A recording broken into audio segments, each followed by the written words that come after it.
कह रहे हैं कश्मीर फाइल्स टैक्स फ्री करो। अरे यूट्यूब पे डाल दो, फ्री फ्री हो जाएगी।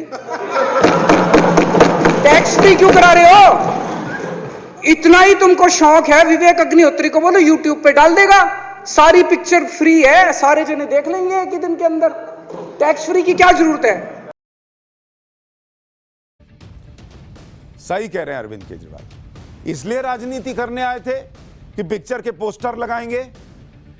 राजनीति में आने के बाद पिक्चर का रिव्यू करना चाहिए। पिक्चर का पोस्टर तो गरीब आदमी लगाता है, ये तो बेकार का काम हो गया ना सर आपकी नजर में। रिव्यू थोड़ा स्टैंडर्ड का काम हुआ, क्योंकि आप तो रिव्यू करते हैं। ये वो नेता हैं जो खुद फिल्मों की समीक्षा करते रहे। एक वक्त था जब लोग केजरीवाल से ट्विटर पर हर हफ्ते पूछते थे कि वो इस हफ्ते किस फिल्म की समीक्षा करने वाले हैं। केजरीवाल को फिल्में देखना पसंद है, वो अक्सर नई फिल्में देखते हैं। कश्मीर फाइल्स पता नहीं देखी कि नहीं देखी, और उनके रिव्यू देते थे। ट्वीट करके बताते हैं amazing movie, excellent movie, must watch, I liked it. लेकिन कश्मीर फाइल्स पर अरविंद केजरीवाल ने कोई कमेंट नहीं किया। बीच में केजरीवाल ने इतनी फिल्में देख ली और रिव्यू किया कि इस पर लेख छपने लग गए, एनालिसिस होने लग गया। कहा जाता है, एक आंकड़ा आपको बताता हूं कि अरविंद केजरीवाल ने 2015 जून 2015 से लेकर जून 2016 यानी एक साल के अंदर 2016 इस एक साल के अंदर 12 महीने में 20 फिल्मों का रिव्यू किया था सोशल मीडिया पर। तब तो कोई नहीं पूछ रहा था कि यही करने, रिव्यू करने पॉलिटिक्स में आए हैं क्या। तब तो कोई बच्चा अपने पापा से नहीं पूछता था कि पापा मैं बाकियों को क्या बताऊंगा, बताऊंगा या बताऊंगी कि मेरे पापा फिल्म रिव्यू करते हैं। बच्चे को यह बताने में शर्म आएगी कि मेरे पापा पोस्टर लगाते हैं, क्योंकि मामला कश्मीर फाइल्स का है। लेकिन दूसरी फिल्मों में रिव्यू करना अच्छी बात है, पोस्टर मत लगाइए। जब दूसरी फिल्में टैक्स फ्री हो सकती हैं तो कश्मीर फाइल्स क्यों नहीं हो सकती? यानी कि जो फिल्म आपके सियासी एजेंडे को सूट नहीं करेगी वो टैक्स फ्री नहीं होगी। यह समझना ज्यादा मुश्किल नहीं है कि कश्मीर फाइल्स कुछ नेताओं या कुछ सरकारों को दिक्कत क्यों दे रही है। लेकिन अरविंद केजरीवाल जो आज कह रहे हैं ना, इसको आपको राजनीति के परिप्रेक्ष्य में समझना हो। केजरीवाल का एक और बयान आपको सुनाता हूं, फिर आपको समझ में आएगा कि केजरीवाल ये सब क्यों कह रहे हैं और कर रहे हैं। 8 साल केंद्र सरकार चलाने के बाद अगर किसी देश के प्रधानमंत्री को विवेक अग्निहोत्री के चरणों में शरण लेनी पड़े तो इसका मतलब उस प्रधानमंत्री ने 8 साल में कोई काम नहीं किया। 8 साल खराब कर दिए। बताओ, विवेक अग्निहोत्री के चरणों में उनको शरण लेनी पड़ रही है, बचा लो बचा लो बचा लो।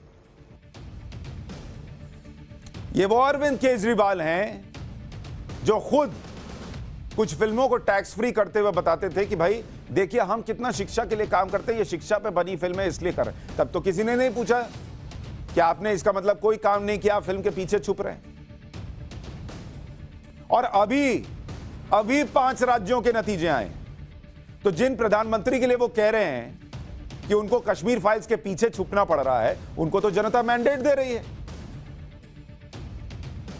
लोग पूछ रहे हैं अरविंद केजरीवाल क्या कश्मीरी हिंदुओं के दर्द को नहीं समझ पा रहे, लोगों का सेंटिमेंट क्या इसको नहीं समझ पा रहे। वो सब समझ रहे हैं।